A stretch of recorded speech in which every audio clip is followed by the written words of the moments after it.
Welcome back, Fina here from Fina Reads. Today with my November wrap-up and bi-weekly book ramblings and just talking in general about books. I hope you survived Thanksgiving and that you enjoyed some time with your loved ones and that you just had some time to relax and read a book and whatnot. Tell me in the comments, because I'm always curious to hear if you took advantage of any Black Friday deals. I know Barnes & Noble's had some, and I actually bought a book there which just arrived, which is the second Harry Potter book in the Mina Lima edition. If you've never seen those, it's still rep, which is why it's so shiny right now. But these are, I don't know if you can see that, these are interactive books. So Mina Lima put together various, well, you can see them here, various like fairy tales and whatnot, and those are pop-up books and they're like interactive things in the book. And I already have Harry Potter, the first Harry Potter for the Mina Lima edition, and they had, Barnes & Noble's had the second one on sale too, so you know, why not? But what Black Friday deals did you take advantage of? Was there anything that you really were excited about that you grabbed while it was available at a good price? Alrighty, let's talk about November. November was a pretty decent reading month, even though it started slow. My October was kind of slow already. November started a bit of slow, but the last 2 weeks have been actually really interesting. And I ended up with 10 books. 2 of them I'm still in the middle of, but since November is not fully over yet, I will probably get them done. Out of those 10 books, I only had 1 DNF, but I read the book till I think 200-ish pages, but then I DNF'd it. Then I had... and I'm looking at my stats again. So out of those 10 books, 3 were fantasy, 1 was a historical fiction, 2 horror, and 4 romance. And rating was pretty okay too. I had a 2 out of 5, which was my DNF, 2 3 out of 5 stars, 3 4 out of 5 stars, and 2 5 out of 5 stars. Just in case you're interested, from an author perspective, I had half of the authors came from North America, the other half Europe, which is in this case pretty much all UK, I think. 4 of them were male authors, 6 of them female authors. And then the type of books that I read was 2 audiobooks, 3 Kindle, and 5 physical books. That's just my quick November stat wrap-up. So let's talk about the books that I read in November. Already talked about Gods of Rome, The Mist by Stephen King, and Josefina by Denise Day in my last book rambling. So I linked that up there so you can look at that if you want to read a bit more about these 3 books that I read. But in today's video, I want to focus on the books that I've read over the last 2 weeks, which, if you can count, is the majority of my month. And that is mainly because of the big amount of romance that I read. So in my last book ramblings, at the end of the book ramblings, I was kind of asking which book I should read. I was struggling kind of between, I think, 4 different books.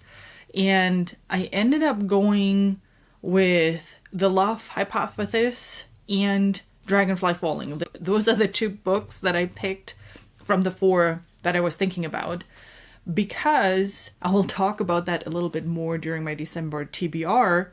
I want to finish out some series. So I decided that I don't want to start new series quite away, which is why The Grey Bastard and The Passage kind of moved into January for now. Or whichever month. We'll see if I'm still interested in January. Anyway, rambling. So The Love Hypothesis, whatever, that book, started a big romance thingy then. Over the last 2 weeks, I read 3 more romance books. One was, spoiler alert, which was kind of okay. You know, it was a fun story, it was a fun premise, but it was not quite what I was hoping for. The Love Hypothesis, hypothesis. Come on, authors, easier book titles, please, easier book titles. So that one delivered, though, on the romance premise. It was a great love story. And then the 3rd romance book, which I'm just mentioning and I'm not going to talk about, is Boyfriend for Hire. That was an audiobook and was kind of like, I didn't like the narrator, and the story was kind of not really my thing. Anyway, out of those 3, the one that I can pronounce the title of, that's the one that I really, really liked. And afterwards, I heard it's actually based on a Star Wars fanfiction, which, now that I know that, I can't unsee that on the cover anymore. It's based on an academic setting. If you get over the fact that it is kind of doctorate student, or is that thing called grad student? Well, she was working on her doctor, and professor, not, he's not the professor of her. She has a different professor that she's usually working with. If you get over that fact, it's really entertaining. The writing is great. The characters are a lot of fun. And just the situation they are in is, again, not really realistic because you just need to talk in order. If you have a decent conversation, then all of this is irrelevant. But it's just entertaining, as I said. And it was super fun. It was done in a way that I read this pretty much in a day. It was really, really good. Spoiler alert, was fun. I was hoping it is more romance than smut. The smut part was not good in this book. The romance was okay. It was a bit fast at the end. Like, the resolution came a bit too fast for my taste. But again, it was a fun read. I think I read it in 1.5 days or something. And that's all that mattered. And then Boyfriend for Hire was just a random audiobook, because I was kind of still in that romance book flow. But it was just, no, just don't. All right, after that, I was ready for some more fantasy. So I started Dragonfly Falling. And that's the book I have to say I DNF'd. I know. I was the one that was raving about Empire in Black and Gold. And I don't understand it. I still love Empire in Black and Gold. That first book was awesome. Like, the whole setup of all the races and the cultural exploration of those races was awesome. And book 2 was just sieges and yet another assassination attempt on one of the main characters. And yeah, that was pretty much it.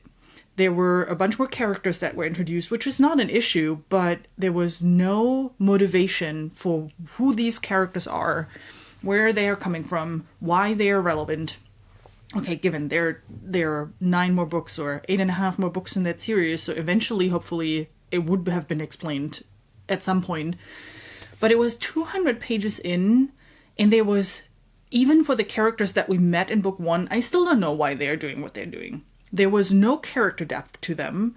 The only motivation that was explained was based off of cultural instincts. So some of those more magical races, they do things based off of instinct because that's how they've always done it. And that's not enough for me for motivation. If I'm reading a big war story, I want to know why that war is happening, why those people decided to participate in the war. What is it that they are getting out of it? At the end of book 1, there were some connections that have been built between characters, but in book 2, there's still not really any more background on why they've gotten together. It's a lot of, I feel it's a lot of telling, not showing. And again, only sieges, and in the 200 pages, there were 3 assassination attempts on one of the main characters that were all not successful. And then just questionable additional characters. I don't know. I was just done. After 200 pages, I was done. And then I started asking around. I was like, okay, I'm willing to continue with this book because I kept hearing that book 2 generally is seen as less good than book 1. So I was like, okay, I'm willing to fight through those, 600 pages or however much this book is to then get back to what we had in book 1. But everybody pretty much kept telling me, like, nope, what you read in those 200 pages is pretty much what you will keep getting. Like, the things that you're missing, you're not going to get those in the rest of book 2, book 3, or book 4. And I was like, okay, I guess it's not a series for me then. And trust me, I had a hard time making this decision because I have all 10 books here, and I really, really, really, really like this premise of this series. And I was so disappointed, and I felt kind of guilty too in putting it down. But at the end of the day, I did not enjoy it. I was just sitting there and being bored and, started to skim pages and started to skim sentences and did not care at all about any of the characters anymore. Because I didn't know why. I didn't know why I should care. That was my main thing. So, yeah, again, I love book 1. Like, the start of it was incredible. And maybe I'll get back to that series at a later point. I don't know. But it was definitely one of those where I'm like, great. So after that disaster,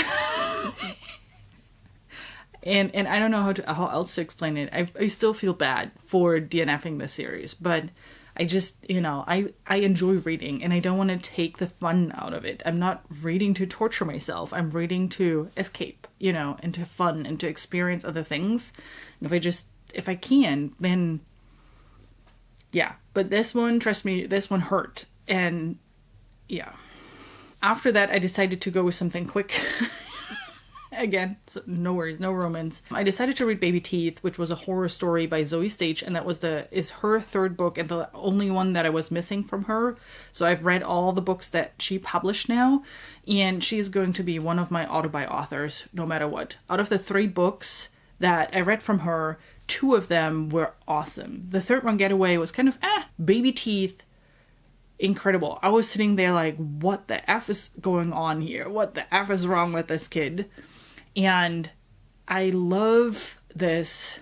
It's not really slow-paced is the wrong word, but she has a way to really build the excitement and the what's happening here and why is all of this, what's the reason for all of this? So, and then just in case, Baby Teeth, if the name is not really giving it away, it's about a 7-year-old girl who is tormenting her mother because she wants the love of her father, and she thinks her mother is taking away the love from the father, from her. So, and the mom is a stay-at-home mom, she is homeschooling the girl because she can't be put into any school. She is hitting other kids and whatnot. And things are escalating at home more and more. And it's so interesting to see the whole dynamic between the 3 characters, between the kid and the parents, and how they are interacting with the external world, because everybody experiences the situation differently, like mom versus dad. And Zoe is incredibly great in writing this dynamic of the family and slowly revealing where this is coming from and why certain things are happening the way they do. In that ending, first of all, just in case you are interested in reading that, know this is going to be an open ending. But that ending left me, I didn't mind. Usually with books like this, I want to have a resolution. But in this case, I actually didn't mind because it put my brain in overdrive and I was sitting there and like just thinking through what I just read and, trying to analyze all the interactions between the family members. And actually, because of the open ending, it's a book that you can read again and again and again. Even though you now know what the end is, it's not taking away any of the excitement. Compared to Wonderland by Zoe Stage, which I also really loved and which had a very similar writing of when it comes to the team dynamic. And that's what I really liked about Wonderland too, like this whole family dynamic and how those characters interact with each other and what their motivation is. Wonderland has a paranormal aspect, whereas Baby Teeth doesn't. So it's really just that family. Highly recommended. There's no like scare, horror, or anything. It's all in people's heads, and it's just messing with people's heads, and awesome. That was definitely one of my 5-star reads. Awesome. And now let's get to the 2 books that I'm still currently reading. One is still A Game of Thrones, but I'm very close to the end now, and I'm probably finishing this out actually this weekend.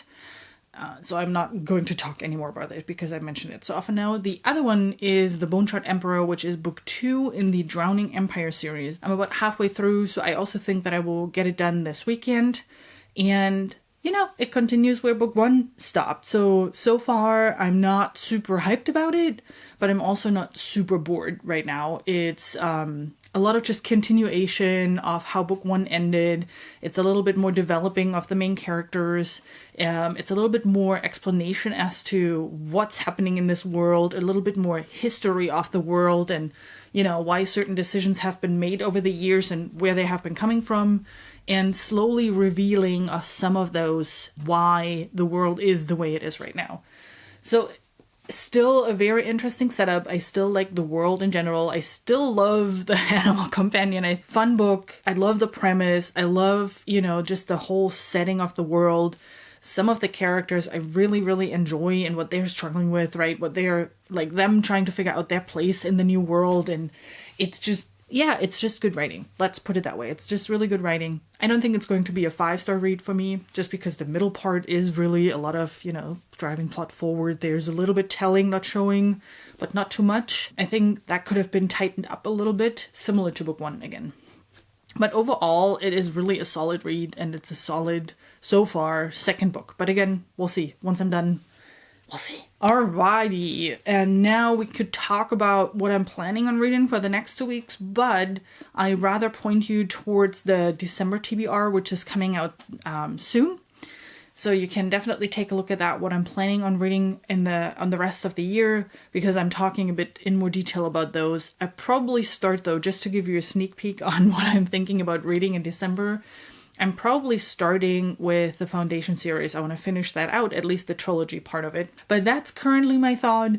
And then again, subscribe to my channel if you want to see my December TBR, if you want to know what I'm going to read next. Alrighty, I guess that's it for this time's rambling and for my November wrap up. Thanks so much for stopping by and for watching my videos. Let me know what your favorite book was in November. I would love to hear what you've read, if you had a successful month or if you were like me in a reading slump parts of the month. I would be really curious to know. And then I'll hope I see you with my next video. Till then, have a great rest of your day. Bye!